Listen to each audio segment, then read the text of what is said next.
জাতীয় থেকে আন্তর্জাতিক প্রান্তিক জনপদ থেকে নগর চারপাশে ঠিক কি ঘটছে এই মুহূর্তে তা নিয়ে আয়োজন এখন চারদিকে। আপনার সঙ্গে আছি মোর্শেদ মিয়াজি। নির্বাচনী গণসংযোগের সময় গুলিবিদ্ধ হয়েছেন চট্টগ্রাম ৮ আসনের মনোনীত প্রার্থী এরশাদুল্লাহ। এ সময় সরওয়ার বাবলা নামে একজন নিহত হয়েছেন। আহত দুজনকে হাসপাতালে ভর্তি করা হয়েছে।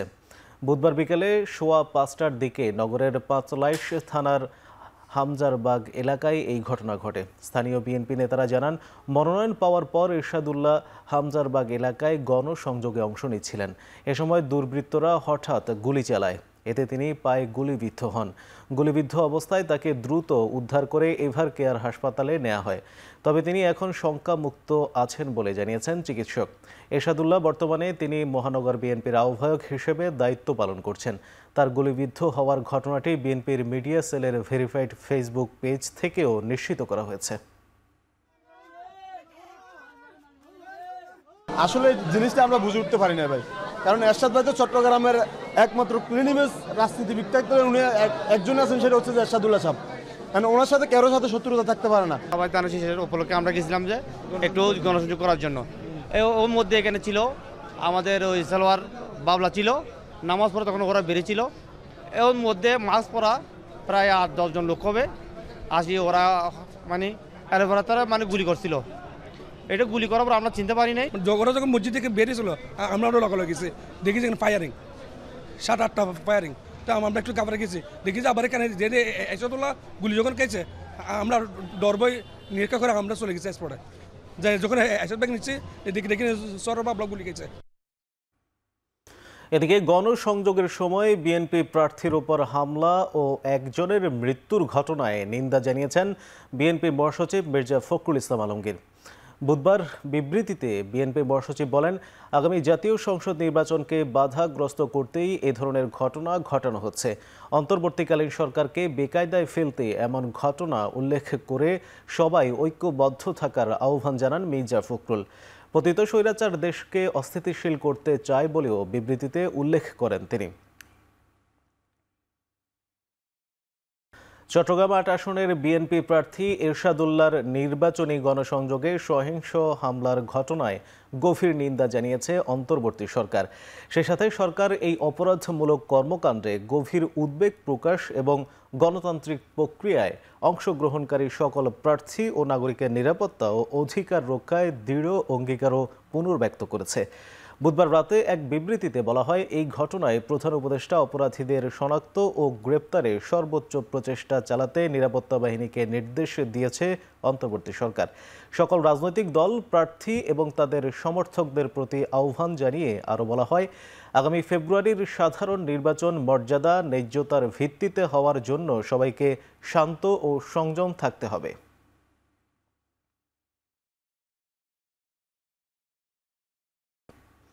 চাঁদপুর ৪ আসনে মনোনয়ন বঞ্চিত বিএনপি নেতার পক্ষে দ্বিতীয় দিনের মতো বিক্ষোভ কর্মসূচি পালন করেছেন স্থানীয় কর্মী সমর্থকরা। বুধবার বেলা ১১টার দিকে ফরিদগঞ্জ বাসস্ট্যান্ড এলাকায় অবরোধ করেন। এক পর্যায়ে ফরিদগঞ্জ রায়পুর আঞ্চলিক মহাসড়কে টায়ারে আগুন জ্বালিয়ে বিক্ষোভ শুরু করেন তারা। এ সময় চাঁদপুর ৪ আসনে ফরিদগঞ্জ উপজেলা বিএনপির আহ্বায়ক এম.এ. হান্নানকে মনোনয়ন দেওয়ার দাবি জানানো হয়। এদিকে দীর্ঘ সময় ধরে অবরোধের কারণে ফরিদগঞ্জ রায়পুর আঞ্চলিক মহাসড়কে যান চলাচল বন্ধ হয়ে যায়। সড়কের বিভিন্ন প্রান্তে সৃষ্টি হয় দীর্ঘ যানজট। এতে দুর্ভোগে পড়েন যানবাহনের চালক ও যাত্রীরা। সুষ্ঠু নির্বাচন হলে স্থিতিশীল হবে দেশ, ব্যারাকে ফিরবে সেনাবাহিনী। ঢাকা সেনানিবাসের আর্মি মেসে সংবাদ সম্মেলনে একথা জানান মিলিটারি অপারেশনস অধিদপ্তরের পরিদপ্তরের পরিচালক ব্রিগেডিয়ার জেনারেল দেওয়ান মোহাম্মদ মঞ্জুর হোসেন। তিনি জানান, মানবতা বিরোধী অপরাধে অভিযুক্তদের চাকরিচ্যুতির বিষয়ে আলোচনা চলছে। এদিকে আসন্ন জাতীয় নির্বাচনে সারা দেশে ৯০,০০০ থেকে ১ লাখ সেনা সদস্য মোতায়েন করা হবে বলে জানান তিনি। আমরা আশা করি যে নির্বাচন হলে দেশের স্থিতিশীলতা আরো ভালো হবে, আইন শৃঙ্খলা পরিস্থিতি ধীরে ধীরে স্বাভাবিক হবে এবং সেনাবাহিনী তখন সেনানিবাসে ফিরে যেতে পারবে। আমরা সেটার দিকে তাকিয়ে আছি এবং সরকার এখন পর্যন্ত যেটুকু রূপরেখা প্রণয়ন করেছে সেটার উপরে ভিত্তি করে আমরা কিন্তু যথাযথ প্রস্তুতি গ্রহণ করছি। সামাজিক যোগাযোগের মাধ্যমে যে প্রচারণা, এটাকে আমরা পরিহার করে ঐক্যবদ্ধভাবে সামনের দিকে এগিয়ে যাই। যে দায়িত্ব সেনাবাহিনীকে দেওয়া হয়েছে এবং ভবিষ্যতে যে দায়িত্ব দেওয়া হবে, সেনাবাহিনী সেটা যথাযথভাবে পালন করবে। আওয়ামী লীগের ঢাকা কর্মসূচি প্রতিহত করতে সব ধরনের প্রস্তুতি নেওয়া হয়েছে বলে জানিয়েছেন স্বরাষ্ট্র উপদেষ্টা জাহাঙ্গীর আলম চৌধুরী। বুধবার সকালে গাজীপুর জেলা প্রশাসকের কার্যালয়ে প্রশাসন ও আইন শৃঙ্খলা বাহিনীর সঙ্গে মতবিনিময় সভা শেষে তিনি একথা বলেন। এ সময় জামিনে মুক্তি পাওয়া আওয়ামী লীগ নেতা কর্মীরা যদি নতুন করে কোনো অপরাধে জড়ায় তাহলে কঠোর ব্যবস্থা নেওয়ারও হুঁশিয়ারি দেন তিনি। অনেক কিছু বলবে, আমরা দুষ্কৃতিকারীদের যেন কোনো কার্যক্রম যেন তারা চালাতে না পারে, ওই জন্য যত ধরনের ব্যবস্থা আমরা নিব। জামিন দেওয়াটা তো আমার হাতে নাই, এই কোর্ট হলো স্বাধীন, তারা তাকে জামিন দিয়ে দিছে, কিন্তু জামিন দেওয়ার পরে যদি সে কোনো ধরনের অপকর্ম করে তাহলে আমরা আইনের আওতায় নিয়ে আসবো। ষড়যন্ত্রের বেড়াজাল ছিন্ন করে ফেব্রুয়ারিতেই নির্বাচন হবে। বিভাজন সৃষ্টি করে গণতন্ত্রকে যারা বাধাগ্রস্ত করতে চায় তারা বোকার স্বর্গে বাস করছে বলে মন্তব্য করেছেন বিএনপির স্থায়ী কমিটির সদস্য ডক্টর AZM জাহিদ হোসেন। বুধবার দুপুরে কাকরাইলে শ্রমিক দলের আয়োজনে বিএনপির বিপ্লব ও সংহতি দিবসের আলোচনার সভায় তিনি একথা বলেন। এ সময় দলটির স্থায়ী কমিটির সদস্য নজরুল ইসলাম খান বলেন, কেউ কেউ বিচ্ছিন্ন কথা বলে নির্বাচন পেছানোর চেষ্টা করছে। ক্ষমতায় বসে নির্বাচন বিলম্বিত করার ষড়যন্ত্র জনগণ রুখে দেবে।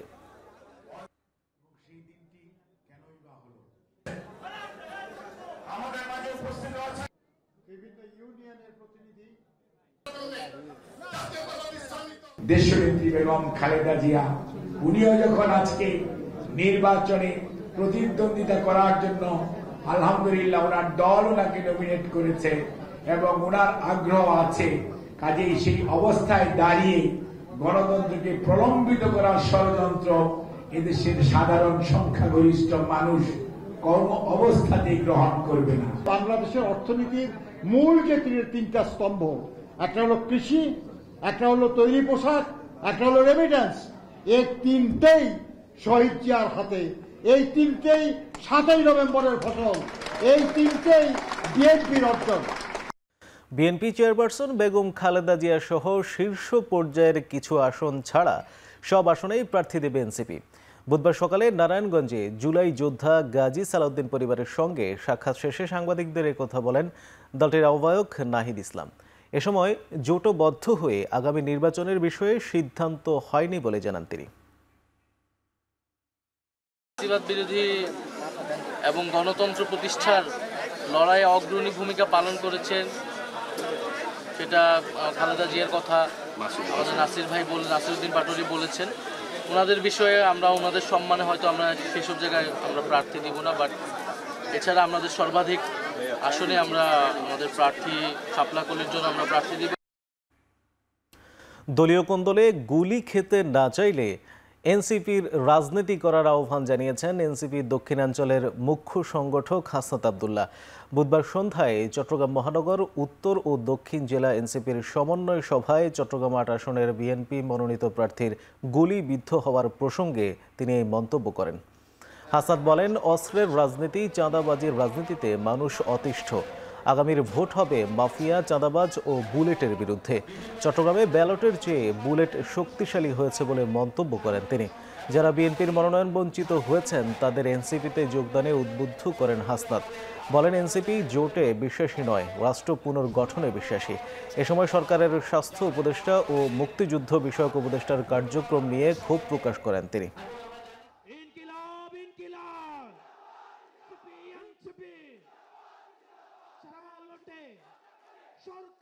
আজকে বিএনপির এক প্রার্থী গুলি খাইছে না, সে গুলি খাইতে চায় না।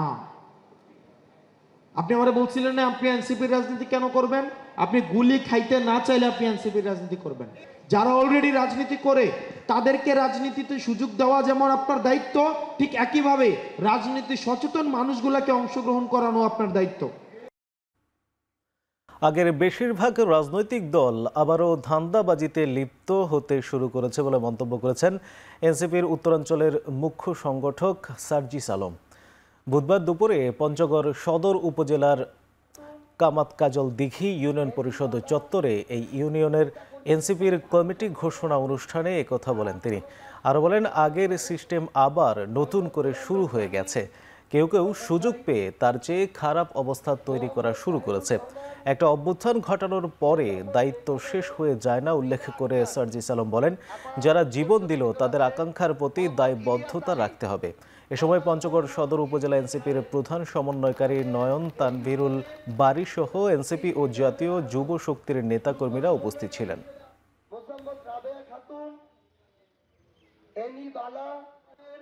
নেতাকর্মীদের সাথে ভালো সম্পর্ক রাখবেন, তারা ভালো কাজ করলে সহযোগিতা করবেন।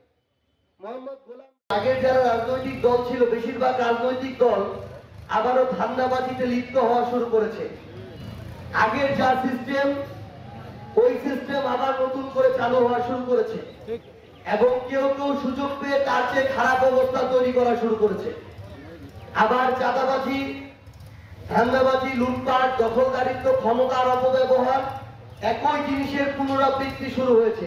একটা অভ্যুত্থান ঘটানোর পরে আমাদের দায়িত্ব শেষ না। যারা জীবন দিল, রক্ত দিল, তাদের এই দায়বদ্ধতাটা আমাদেরও জীবন শেষ হওয়ার পূর্ব পর্যন্ত পালন করতে হবে।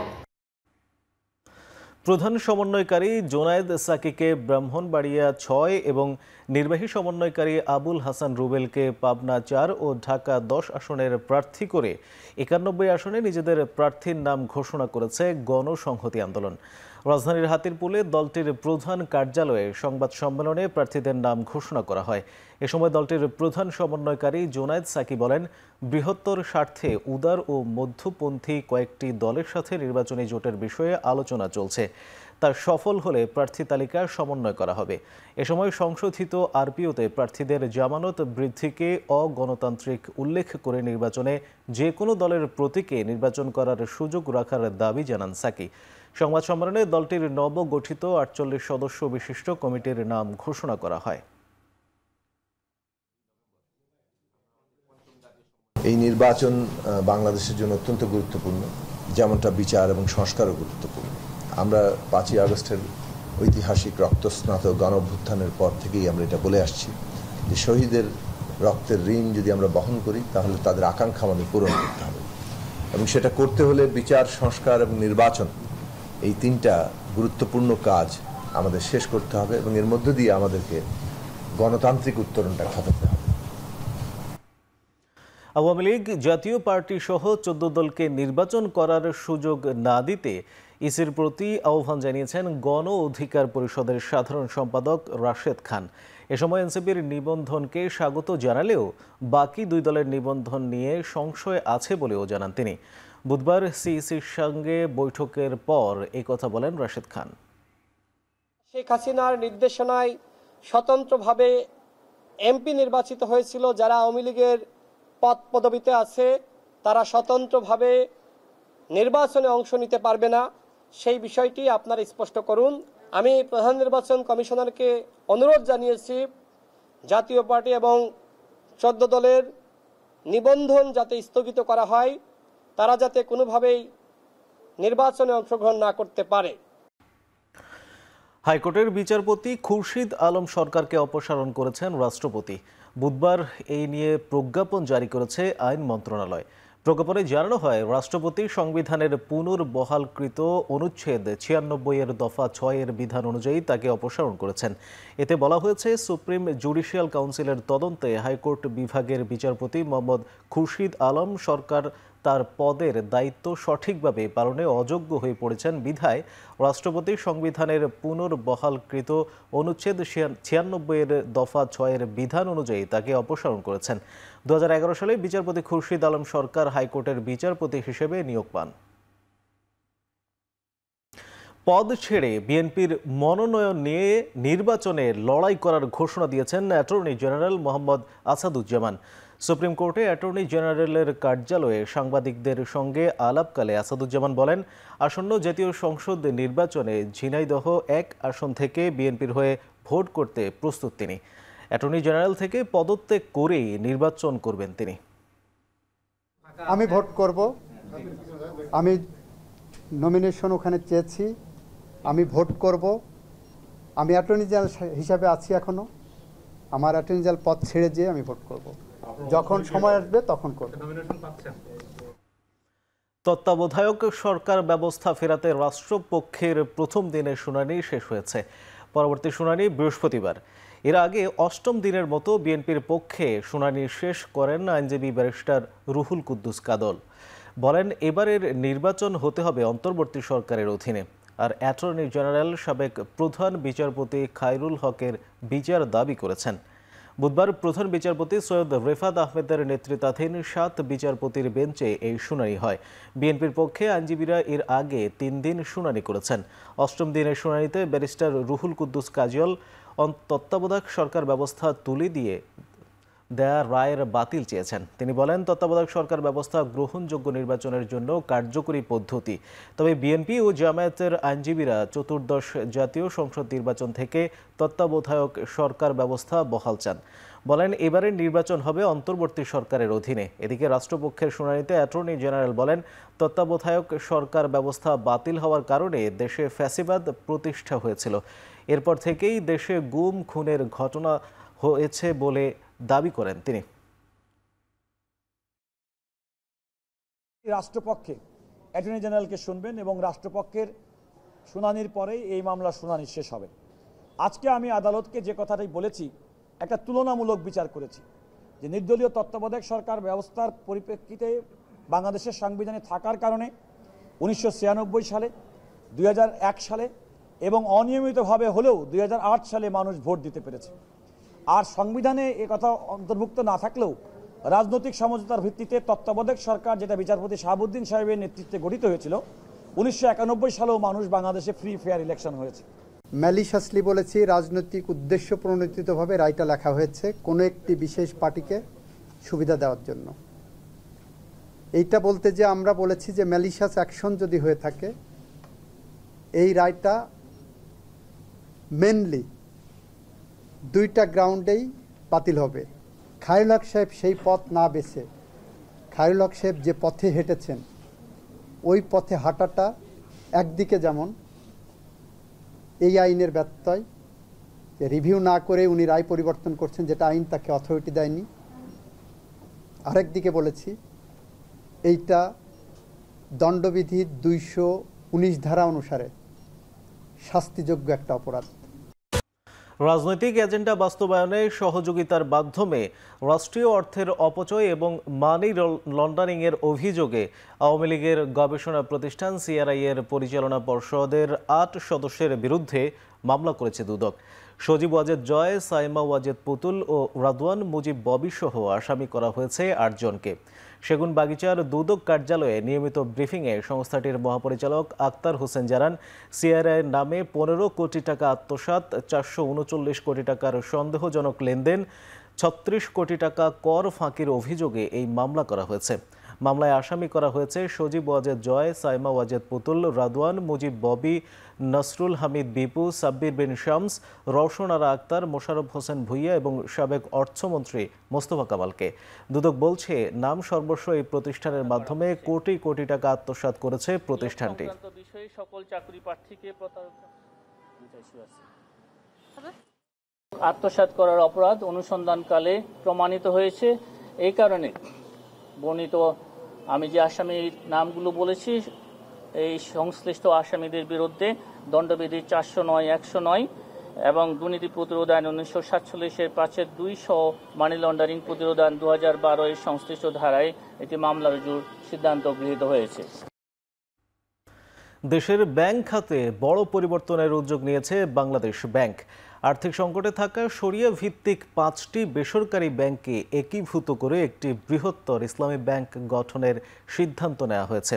এ লক্ষ্যে বুধবার ব্যাংকগুলোর বর্তমান পরিচালনা পর্ষদ ভেঙে দেওয়া হয়েছে। বুধবার ব্যাংকগুলোর ব্যবস্থাপনা পরিচালকদের কাছে চিঠি পাঠিয়েছে আনুষ্ঠানিকভাবে এই সিদ্ধান্ত জানিয়েছে কেন্দ্রীয় ব্যাংক। বোর্ড ভেঙে দেয়া 5টি ব্যাংকের মধ্যে রয়েছে এক্সিম ব্যাংক, সোশ্যাল ইসলামী ব্যাংক, ফার্স্ট সিকিউরিটি ইসলামী ব্যাংক, ইউনিয়ন ব্যাংক ও গ্লোবাল ইসলামী ব্যাংক। জানা যায়, আওয়ামী লীগ সরকারের সময় 4টি ব্যাংকের মালিকানা এস আলম গ্রুপের হাতে ছিল, আর একটি ব্যাংকের মালিক ছিলেন নজরুল ইসলাম মজুমদার। এ সময় ব্যাংকগুলো থেকে বিভিন্ন নামে বেনামে হাজার হাজার কোটি টাকা ঋণ হিসেবে তোলা হয়েছে বলে অভিযোগ রয়েছে। চলতি অর্থ বছরের জুলাই সেপ্টেম্বর প্রান্তিকে বাজেট বাস্তবায়নের হার দাঁড়িয়েছে প্রায় 13%, যা গত অর্থ বছরের একই সময়ে ছিল 12%। অর্থ মন্ত্রণালয়ের অর্থ বিভাগ তাদের সবশেষ প্রতিবেদনে এই তথ্য তুলে ধরে। বলা হয়, প্রথম প্রান্তিকে মোট ব্যয় দাঁড়িয়েছে 1,04,964 কোটি টাকায়। গত অর্থ বছরের একই সময়ে যা ছিল 95,165 কোটি টাকা। প্রতিবেদন অনুযায়ী চলতি অর্থ বছরের প্রথম প্রান্তিকে এনবিআর রাজস্ব আদায় করেছে 89,839 কোটি টাকা। এটি বার্ষিক লক্ষ্যমাত্রার 18%। গত 2024-25 অর্থ বছরের একই সময়ে এনবিআর-এর রাজস্ব আদায়ের পরিমাণ ছিল 74,239 কোটি টাকা। আদায়ের পরিমাণ ছিল 15%। সেই হিসাবে গত অর্থ বছরের প্রথম প্রান্তিকের তুলনায় এবার রাজস্ব আদায় বেড়েছে। তবে রাজস্ব আদায় বাড়লেও লক্ষ্যমাত্রার তুলনায় ঘাটতি রয়েছে। মাইলস্টোন স্কুলের দুর্ঘটনার সময় বিমানে ত্রুটি ছিল না, পাইলটের উড্ডয়নে ত্রুটি ছিল বলে তদন্ত প্রতিবেদনে উঠে এসেছে। ফরেন সার্ভিস একাডেমিতে সংবাদ সম্মেলনে কথা জানান প্রধান উপদেষ্টার প্রেস সচিব শফিকুল আলম। এর আগে প্রধান উপদেষ্টার কাছে মাইলস্টোন স্কুলের দুর্ঘটনা তদন্ত কমিটির রিপোর্ট জমা দেয় তদন্ত কমিটির সদস্যরা। এ সময় তিনি জানান, এখন থেকে জননিরাপত্তা এড়াতে বিমান বাহিনীর সমস্ত প্রশিক্ষণ বিমান ঢাকার বাইরে করার সিদ্ধান্ত নেওয়া হয়েছে। মাইলস্টোনের যে বিল্ডিং সেটি রাজুকের অনুমোদিত নয় বলেও প্রতিবেদনে জানানো হয়েছে। জানান, এখন থেকে রাজুকের বিল্ডিং কোড যেন মেনে চলা হয় এ বিষয়ে কঠোর হওয়ার নির্দেশও দিয়েছেন প্রধান উপদেষ্টা। এ সময় তিনি বলেন, বিমানবন্দরের আশেপাশে আগুন লাগলে ফোম দিয়ে আগুন নেভাতে ফায়ার সার্ভিস স্টেশনগুলোকে ফায়ার ফাইটিং ফোম রাখার নির্দেশনা দেওয়া হয়েছে। মূল যেটা ফাইন্ডিংস ছিল সেটা প্রতিবেদনের বলা হয়েছে যে পাইলটের উড্ডয়নের ত্রুটির জন্য এই দুর্ঘটনা ঘটেছে। ট্রেনিংয়ের সময় উনি যখন ফ্লাই করছিলেন পরিস্থিতি তার আয়ত্তের বাইরে চলে যায়, এটা হচ্ছে কনক্লুশন। প্রধান যে রিকমেন্ডেশন সেটা হচ্ছে জননিরাপত্তার স্বার্থে এখন থেকে এয়ারফোর্সের সকল ইনিশিয়াল ট্রেনিং ঢাকার বাইরে পরিচালিত হবে। এই স্কুলটা রাজুকের যে বিএনবিসি, যেটা বাংলাদেশ ন্যাশনাল বিল্ডিং কোড, সেটার আওতায় রাজুক তার বিল্ডিংয়ের অ্যাপ্রুভাল দেয়। এইটা বিএনবিসির আওতায় এই বিল্ডিংটার অ্যাপ্রুভাল হয়নি। শাহজালাল আন্তর্জাতিক বিমানবন্দরে কার্গো ভিলেজের আগুনের ঘটনায় উচ্চ পর্যায়ের তদন্ত কমিটির প্রধান দুর্যোগ ও ত্রাণ মন্ত্রণালয়ের উপদেষ্টা ফারুকি আজম জানিয়েছেন, আগামী 15 দিনের মধ্যে তদন্ত রিপোর্ট প্রকাশ করা হবে। সচিবালয়ে মন্ত্রী পরিষদ সচিবের দপ্তরে তদন্ত কমিটির অগ্রগতি বিষয়ক বৈঠক শেষে এই তথ্য জানান তিনি। বলেন, বিমানবন্দরের আগুনের ঘটনায় তুরস্কের তদন্ত দল যেসব ফরেনসিক আলামত নিয়ে গেছে তা পরীক্ষা করে রিপোর্ট পাঠালেই প্রকাশ করা হবে। কমিটির তদন্তের মেয়াদ নভেম্বর পর্যন্ত বাড়ানো হয়েছে বলেও জানান তিনি। এদিকে স্বরাষ্ট্র সচিব নাসিমুল গনি বলেছেন, ভল্টের কিছু অস্ত্র পুড়ে গেছে, আর এর বাইরে কি পরিমাণ অস্ত্র খোয়া গেছে তা এখনও নিশ্চিত হওয়া যায়নি। নভেম্বরের মাঝামাঝি নাগাদ পূর্ণাঙ্গ তদন্ত রিপোর্ট পাওয়া যাবে বলেও আশা প্রকাশ করেন তিনি। সম্পূর্ণ প্রতিবেদনটা আসেনি, যেহেতু বাইরের ফরেনসিক একটা টিম আসছিল, তুরস্ক থেকে একটা টিম আসছিলেন, তারা পুরা ঢাকা বিমানবন্দরের ফায়ার ইনসিডেন্ট তারা তদন্ত করেছে। এরা ফরেনসিক টেস্টের জন্য এখান থেকে কিছু বিষয় নিয়ে গেছে তাদের ওখানে। এইগুলি তদন্ত করে তারা পূর্ণাঙ্গ রিপোর্টটা এখনো পর্যন্ত আমাদের কাছে এখানে আসেনি। আমরা সেটার জন্য অপেক্ষা করছি। ওখানে কিছু স্যাম্পল ছিল, সেটা আমরা জানি, সেটা প্রচণ্ড হিটে বের হয়ে গেছে। এখন ওখান থেকে যেগুলো জিনিস হয়, স্যাম্পলগুলো অনেক সময় তারা রিলিজ করে দেয় সেগুলো।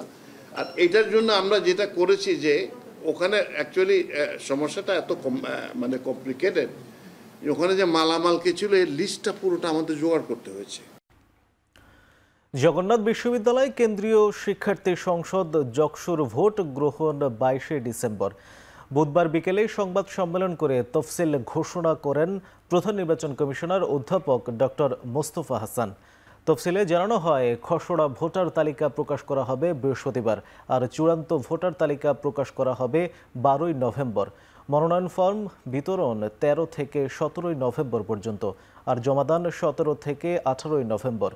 প্রার্থীদের ডোপ টেস্ট 27 থেকে 30 নভেম্বর পর্যন্ত। এরপর প্রার্থীদের চূড়ান্ত তালিকা প্রকাশ করা হবে 3রা ডিসেম্বর। প্রচারণা চালানোর সময় 9 ডিসেম্বর থেকে 19 ডিসেম্বর। তবে ভোট গ্রহণের দিন ডিসেম্বরের প্রথমার্ধে না নির্ধারণ করে 22 ডিসেম্বর করায় এটিকে পক্ষপাতমূলক আচরণ বলছে ছাত্র শিবির, ছাত্র শক্তি, আপ বাংলাদেশ ও বাম সংগঠনের নেতারা।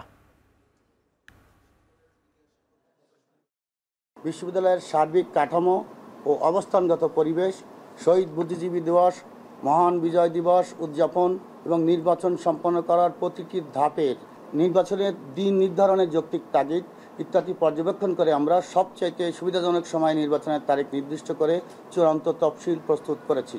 জবি নির্বাচন কমিশনের নির্দিষ্ট ওয়েব পোর্টালে আজ থেকে তফসিল ও চূড়ান্ত আচরণবিধি পাওয়া যাবে। গ্রামীণ পর্যায়ে কমিউনিটি ক্লিনিকে চিকিৎসা নিতে আসা অর্ধেকের বেশি রোগী ইনফ্লুয়েঞ্জা ও ত্বকের সমস্যা নিয়ে আসেন। রয়েছে ওষুধ ও সরঞ্জামের সংকট। বিদ্যুৎ ও ইন্টারনেট সংযোগেও রয়েছে সীমাবদ্ধতা। বুধবার দুপুরে কমিউনিটি ক্লিনিক স্বাস্থ্য সহায়তা ট্রাস্ট কার্যালয়ে প্রকাশ করা এক জরিপে এসব তথ্য উঠে আসে। জরিপটি পরিচালনা করেছেন জাপানের কিউশু বিশ্ববিদ্যালয়ের ডেটা ড্রিভেন ইনোভেশন ইনিশিয়েটিভের সহযোগী অধ্যাপক রফিকুল ইসলাম মারুফ। দেশের 42টি কমিউনিটি ক্লিনিকের কমিউনিটি হেলথ কেয়ার প্রোভাইডারদের অংশগ্রহণে 2025 সালের 1 থেকে 15 অক্টোবর পর্যন্ত এই জরিপ পরিচালিত হয়। গবেষক দলের মতে প্রাথমিক স্বাস্থ্যসেবা কার্যক্রম আরও কার্যকর করতে যথাযথ চিকিৎসা সরঞ্জাম, নির্ভরযোগ্য বিদ্যুৎ ও ইন্টারনেট সংযোগ এবং স্বাস্থ্যকর্মীদের প্রশিক্ষণ নিশ্চিত করা জরুরি। তাদের মতে ডিজিটাল স্বাস্থ্য ব্যবস্থা গ্রামীণ জনগোষ্ঠীর মূল স্বাস্থ্য চাহিদা মেটাতে গুরুত্বপূর্ণ ভূমিকা রাখতে পারে।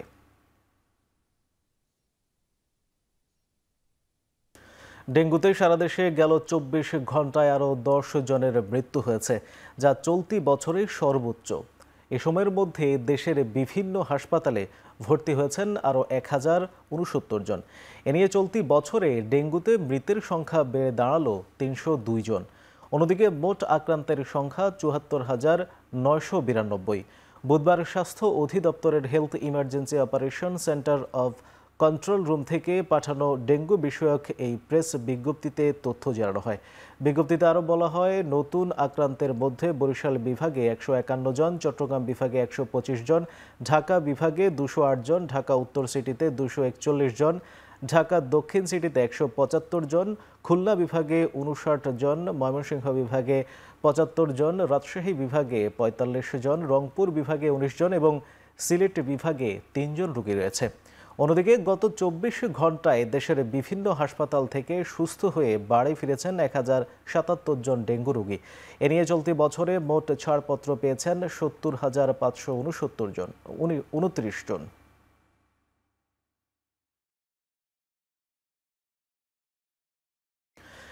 নগরীর আমানত খান মাজার জিয়ারতের মধ্য দিয়ে নির্বাচনকে ঘিরে কার্যক্রম শুরু করেছে চট্টগ্রাম 5 হাটহাজারী আসনে বিএনপি মনোনীত সংসদ সদস্য প্রার্থী ব্যারিস্টার মীর মোহাম্মদ হেলাল উদ্দিন। বুধবার বিকেলে নগরীর জেল রোডে আমানত খান মাজার জিয়ারতের মধ্য দিয়ে প্রচারণা শুরু করেন তিনি। জিয়ারত শেষে তিনি বলেন, একটি আধুনিক ও মডেল চট্টগ্রাম গড়তে বিএনপি ঐক্যবদ্ধ। শুধু হাটহাজারী নয়, সমগ্র চট্টগ্রামের উন্নয়নে কাজ করবে বিএনপি। এ সময় নির্বাচনে মনোনয়ন পাওয়ার দলের প্রতি কৃতজ্ঞতাও জানান তিনি। পরে তিনি তার বাবা মা, দাদা দাদি ও হাটহাজারী আসনের সাবেক এমপি ওয়াহিদুল আলম চৌধুরীর কবর জিয়ারতে বের হন।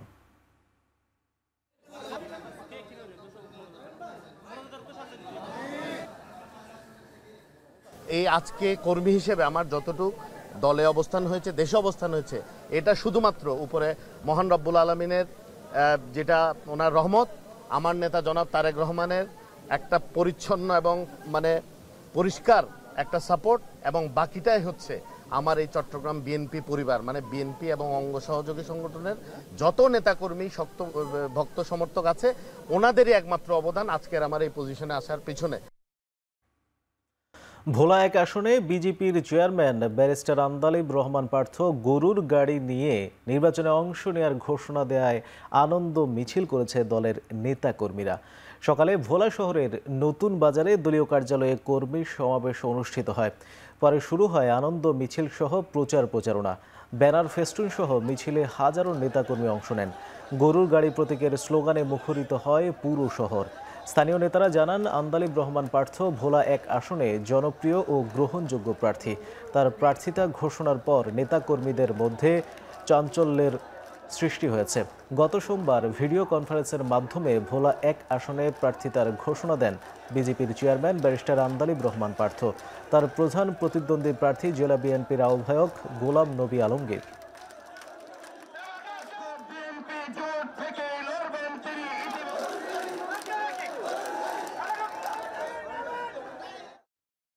চাঁপাইনবাবগঞ্জের শিবগঞ্জে পদ্মা নদীর ন্যায্য পানি বন্টনের দাবিতে সমাবেশ করেছে বিএনপি। বুধবার বিকেলে শিবগঞ্জ সরকারি মডেল স্কুল প্রাঙ্গণে উপজেলা বিএনপির ব্যানারে এই কর্মসূচি পালিত হয়। বিএনপির উপজেলা ও পৌর শাখা এর আয়োজন করে। এতে পদ্মার চরাঞ্চলের ক্ষতিগ্রস্ত মানুষ পদ্মার তীরে বসবাসে নানা সমস্যা তুলে ধরেন। বক্তারা বলেন, দেশের অন্যতম সমস্যা ফারাক্কা ব্যারাজ।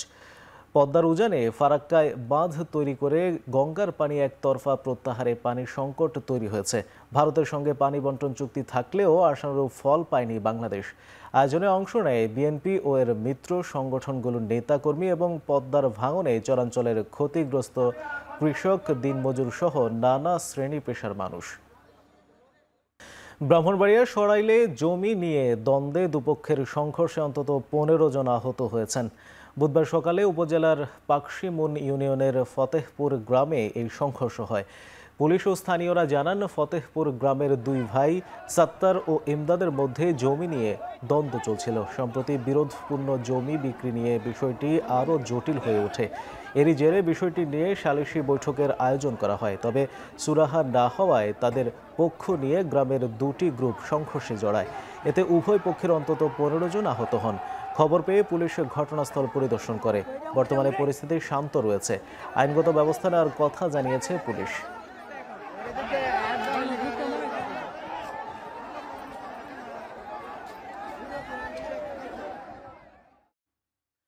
ঢাকা চট্টগ্রাম মহাসড়কের কুমিল্লার চান্দিনা এলাকায় অভিযান চালিয়ে 2 শতাধিক অবৈধ স্থাপনা উচ্ছেদ করেছে সেনাবাহিনী ও সড়ক জনপথ বিভাগ।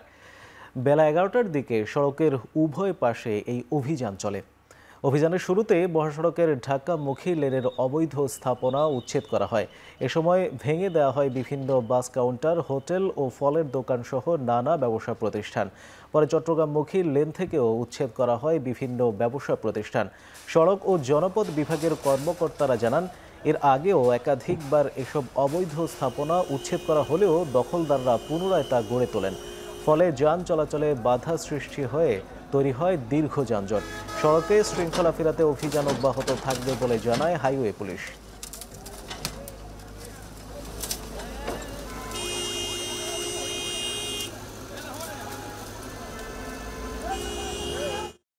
ঢাকা চট্টগ্রাম মহাসড়ক একটা জাতীয় মহাসড়ক, গুরুত্বপূর্ণ মহাসড়ক। এই চান্দিনা বাস স্ট্যান্ড বাজার অংশে প্রায় 2 শতাধিক দোকানপাট থাকাতে এখানে নিয়মিত যানজট সৃষ্টি হচ্ছে, দুর্ঘটনা ঘটতেছে, বিভিন্ন রকম আরও অকারেন্স হচ্ছে আসলে। তো এটা যানজট নিয়ন্ত্রণ রাখা এবং নিরাপদ সড়ক গড়ার লক্ষ্যে আমাদের উচ্ছেদ পরিচালনা। কক্সবাজারের চকরিয়ায় যাত্রীবাহী বাস ও মাইক্রোবাসের মুখোমুখি সংঘর্ষে 5 জন নিহত হয়েছেন। আহত হয়েছেন আরও অন্তত 2 জন। বুধবার সকাল 10টার দিকে কক্সবাজার চট্টগ্রাম মহাসড়কের চকরিয়া উপজেলার হাঁসের দিঘি এলাকায় এই দুর্ঘটনা ঘটে। পুলিশ জানায়, সকালে চট্টগ্রামমুখী মার্চা পরিবহনের একটি যাত্রীবাহী বাসের সঙ্গে বিপরীত দিক থেকে আসা একটি মাইক্রোবাসের সংঘর্ষ হয়। এতে যাত্রীবাহী বাস ও মাইক্রোবাস দুমড়ে মুচড়ে যায়। ঘটনাস্থলেই নিহত হন 2 জন। আহত 5 জনকে উদ্ধার করে চকরিয়া উপজেলার স্বাস্থ্য কমপ্লেক্সে নিয়ে গেলে আরও 3 জনকে মৃত ঘোষণা করেন চিকিৎসক। নারায়ণগঞ্জ ফতুল্লায় সংবাদ সংগ্রহে গিয়ে 3 সংবাদকর্মী মারধরের শিকার হয়েছেন বলে অভিযোগ উঠেছে। এ সময় তাদের ক্যামেরা ও মুঠোফোন ভাঙচুর করা হয়।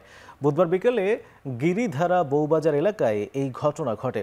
আহতরা হলেন অনলাইন পোর্টাল জাগো নিউজের সিদ্ধিরগঞ্জ থানা প্রতিনিধি মোহাম্মদ আকাশ, নিউজ নারায়ণগঞ্জ পোর্টালের ক্যামেরাম্যান আব্দুল্লাহ মামুন ও আয়াজ হোসেন।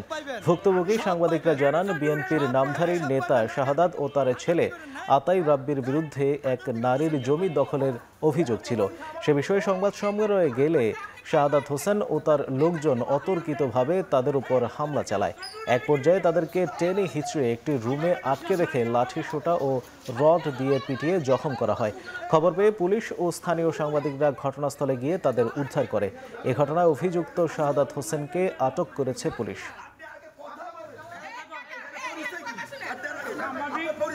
আমাদের সব পাইবেন।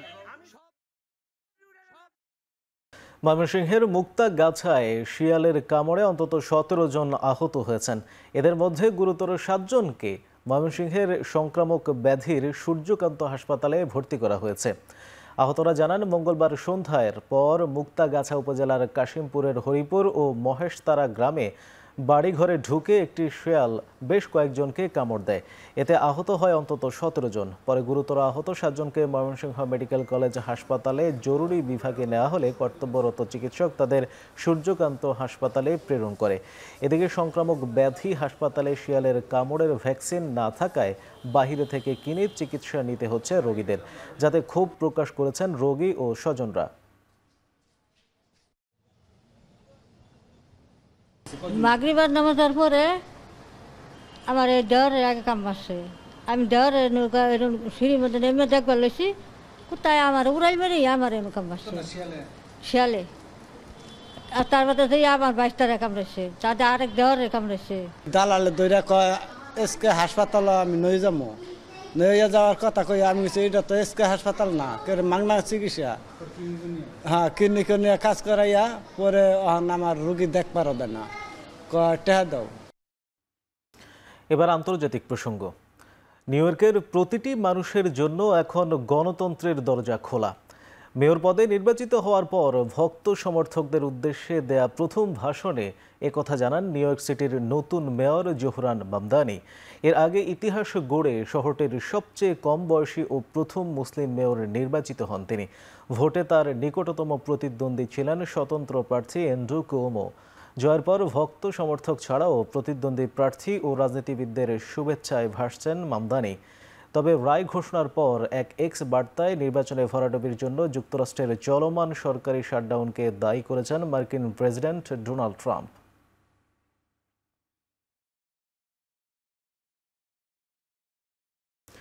যুক্তরাষ্ট্রের রাজনীতিতে নিউ ইয়র্কের পাশাপাশি নতুন ইতিহাস তৈরি হয়েছে নিউ জার্সি ও ভার্জিনিয়ায় টেস্ট গভর্নর নির্বাচনেও। দুটি অঙ্গরাজ্যের ক্ষমতাসীন রিপাবলিকানদেরকে হারিয়ে বিজয় ছিনিয়ে এনেছেন ডেমোক্র্যাট দুই প্রার্থী। নিউ জার্সির ইতিহাসে দ্বিতীয় নারী গভর্নর নির্বাচিত হয়েছেন ডেমোক্র্যাট দলের মাইকি শেল। হাড্ডাহাড্ডি লড়াইয়ে শেল পেয়েছেন 56.2% ভোট। তার নিকটতম প্রতিদ্বন্দ্বী জ্যাক সিয়াটারেলি পেয়েছেন 43.2% ভোট। এদিকে ভার্জিনিয়া নির্বাচনে ডেমোক্র্যাট প্রার্থী অ্যাবিগেল স্প্যানবার্গার 57.4% ভোট পেয়ে জয়ী হয়েছেন। তার প্রতিদ্বন্দ্বী রিপাবলিকান প্রার্থী উইনসাম আর্ল সিয়ার্স পেয়েছেন 42.4% ভোট। স্প্যানবার্গার ভার্জিনিয়ার ইতিহাসে প্রথম নারী গভর্নর। গেল বছর পদটি রিপাবলিকানদের দখলে ছিল।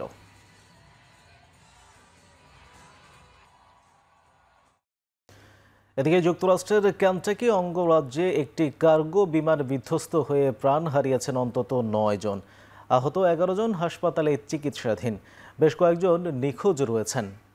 প্রায় 38,000 গ্যালন জ্বালানি নিয়ে কেন্টাকির লুইসভিল আন্তর্জাতিক বিমানবন্দর থেকে উড্ডয়নের কিছু সময় পরই বিমানটি বিধ্বস্ত হয়। জ্বালানির কারণে আগুন ছড়িয়ে পড়ে আশেপাশের অঞ্চলে। বিমানটিতে মার্কিন শিপিং কোম্পানি ইউপিএস এর 3 জন সদস্য ছিলেন। এখনও তাদের সন্ধান মেলেনি। হতাহতের সংখ্যা আরও বাড়ারও শঙ্কা করা হচ্ছে। বিধ্বস্ত কার্গো বিমানটি ম্যাকডোনেল ডাগলাস MD-11 মডেলের ছিল, যা 34 বছরের পুরানো। বিমান বিধ্বস্তের ঘটনায় অনুসন্ধানে সহযোগিতার প্রস্তাব দিয়েছে মার্কিন বিমান নির্মাতা সংস্থা বোয়িং। ফিলিপিন্সে টাইফুন কালমাইগির আঘাতে প্রাণহানি বেড়ে 90 জনে দাঁড়িয়েছে। এর প্রভাবে ভয়াবহ বন্যার কবলে দেশটির মধ্যাঞ্চলের বেশ কয়েকটি শহর। ঘরবাড়ি পানিতে ডুবে থাকায় দুর্যোগ কবলিত অঞ্চলের প্রায় কয়েক হাজার মানুষকে নিরাপদ স্থানে সরিয়ে নিয়েছে কর্তৃপক্ষ। চালানো হচ্ছে উদ্ধার কার্যক্রম। অনেক এলাকায় পানির স্রোতে ভেসে গেছে যানবাহন।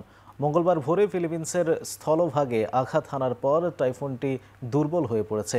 এর আগে গত সেপ্টেম্বরের টাইফুন রাগাসা সহ দুটি দুর্যোগের কবলে পড়ে দেশটি।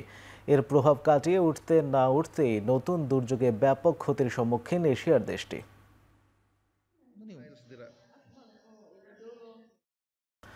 যুদ্ধবিরতির শর্ত অনুযায়ী মঙ্গলবার আরও এক ইসরায়েলি জিম্মির মরদেহ রেড ক্রসের মাধ্যমে তেল আবিবের কাছে হস্তান্তর করেছে হামাস। এর মধ্যে নিহত জিম্মির পরিচয় শনাক্ত করেছে ইসরায়েল। মঙ্গলবার পর্যন্ত ২০ ইসরায়েলি জিম্মির মরদেহ হস্তান্তর করেছে ফিলিস্তিনের স্বাধীনতাকামী গোষ্ঠীটি। শর্ত অনুযায়ী আরও ৮ জিম্মির মরদেহ ইসরায়েলের কাছে হস্তান্তর করবে হামাস। এদিকে যুদ্ধ বিধ্বস্ত গাজা উপত্যকায় ত্রাণ সামগ্রী প্রবেশে পূর্ণ প্রবেশাধিকার চেয়েছে বিশ্ব খাদ্য কর্মসূচি। যুদ্ধবিরতির পর থেকে মানবিক সহায়তা সামগ্রী প্রবেশে গাজার মাত্র ২টি পয়েন্ট খুলে দিয়েছে ইসরায়েল। এতে গাজার প্রতিটি অঞ্চলে পৌঁছানো সম্ভব হচ্ছে না বলে জানিয়েছে বিশ্ব খাদ্য কর্মসূচি।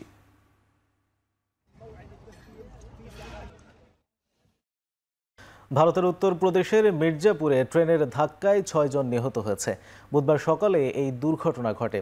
মির্জাপুরের চুনার রেল স্টেশনে কিছু যাত্রী ট্রেন থেকে ভুল দিকে নেমে যায়। পরে ফুট ওভারব্রিজ পরিবর্তনে রেললাইন ব্যবহার করে রাস্তা পার হতে গেলে উল্টো দিক থেকে আসা কলকা হাওড়া এক্সপ্রেসের একটি ট্রেনের ধাক্কায় এই দুর্ঘটনা ঘটে। এ ঘটনায় শোক জানিয়েছেন উত্তরপ্রদেশের মুখ্যমন্ত্রী যোগী আদিত্যনাথ। নিহতের পরিবারকে ২ লাখ রুপি ক্ষতিপূরণ দেওয়ার ঘোষণা দিয়েছেন। এবার খেলার সংবাদ। জাতীয় দলের সিনিয়র সহকারী কোচের পদ ছাড়ার ইচ্ছা জানিয়ে পদত্যাগপত্র জমা দিয়েছেন মোহাম্মদ সালাউদ্দিন। দিনভর নানা জল্পনা কল্পনার পর অবশেষে আনুষ্ঠানিকভাবে জানিয়েছে বিসিবি। ২০২৭ সাল পর্যন্ত চুক্তির মেয়াদ থাকলেও সমালোচনার মুখে ২ বছর আগে পদ ছাড়লেন তিনি। ২০২৪ সালের নভেম্বরে জাতীয় দলের সহকারী কোচ হিসেবে যোগ দেন ঘরোয়া ক্রিকেটের অন্যতম সফল কোচ মোহাম্মদ সালাউদ্দিন। এশিয়া কাপের আগে তাকে দেয়া হয় ব্যাটিং কোচের দায়িত্ব। তবে আন্তর্জাতিক ক্রিকেটে ধারাবাহিক ব্যর্থতা সহ আফগানিস্তানের বিপক্ষে ওয়ানডে সিরিজে হার ও ওয়েস্ট ইন্ডিজের বিপক্ষে টি-20 সিরিজে হোয়াইট ওয়াশ হওয়ার পর তীব্র সমালোচনার মুখে পড়েন সালাউদ্দিন। এছাড়া দল গঠনে এবং একাদশ নির্বাচনে স্বজনপ্রীতির অভিযোগ ওঠে তার বিরুদ্ধে। সব অভিযোগের মধ্যেই ব্যক্তিগত কারণ দেখিয়ে বিসিবিতে পদত্যাগপত্র জমা দিয়েছেন সালাউদ্দিন।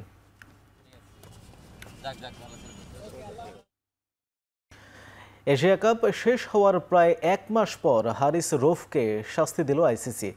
এশিয়া কাপে আচরণবিধি লঙ্ঘনের দায়ে এই পেসারকে ২ ম্যাচের জন্য নিষিদ্ধ করেছে সংস্থাটি। আইসিসি নিজেদের ওয়েবসাইটে জানিয়েছে, এশিয়া কাপে ২টি ম্যাচে আইসিসির আচরণবিধির ২.২১ ধারা ভঙ্গ করেছেন, যা খেলার ভাবমূর্তি নষ্ট করার সঙ্গে সম্পর্কিত।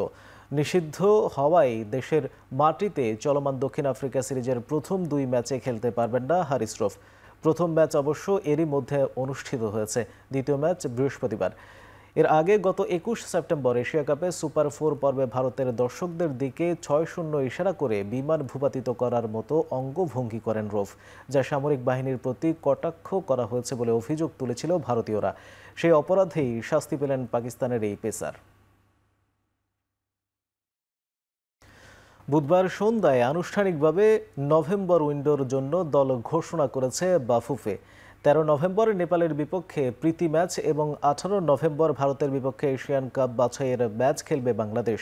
৩০ অক্টোবর সন্ধ্যায় বাংলাদেশের জাতীয় ফুটবল দলের ক্যাম্প শুরু হলেও ক্যাবরেরার সিদ্ধান্তহীনতা প্রকাশ পেয়েছে বিলম্বিত দল প্রকাশে। অক্টোবর উইন্ডোতে হংকংয়ের বিপক্ষে হোম অ্যাওয়ে 2টি ম্যাচ খেলেছিল বাংলাদেশ। ২৮ সদস্যের সেই দল থেকে বাদ পড়েছেন মোহামেডানের ডিফেন্ডার মেহেদী হাসান, ফরওয়ার্ড সুমন রেজা আর ফাহমুদুল ইসলাম। ফাহমিদুল 2 কার্ডের জন্য এশিয়ান কাপ বাছাইয়ে ভারতের বিপক্ষে খেলতে পারবেন না। এই 3 জনের পরিবর্তে গোলরক্ষক পাপ্পু ও ডিফেন্ডার শাকিল হোসেন আবার দলে ফিরেছেন। 7 নভেম্বর বসুন্ধরা কিংসের 10 জন ফুটবলার আসবেন। আগামী 10 নভেম্বর হামজা চৌধুরী ও 12 নভেম্বর সামিত সোমের ঢাকায় পৌঁছানোর কথা রয়েছে।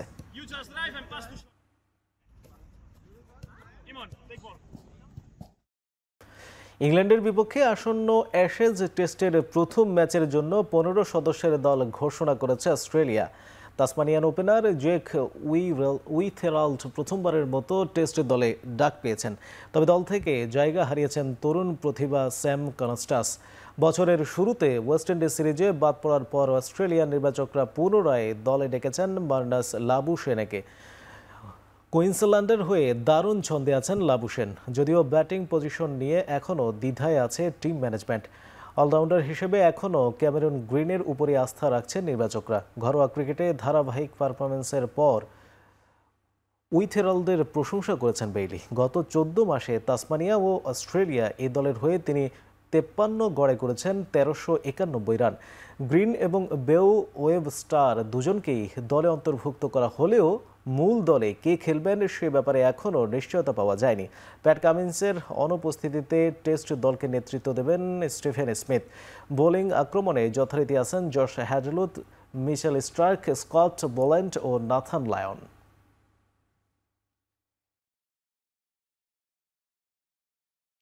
শেষ করছি এখন চারদিক। এখন টেলিভিশন ওয়েবসাইটে দেখতে ভিজিট করুন www.ekhon.tv।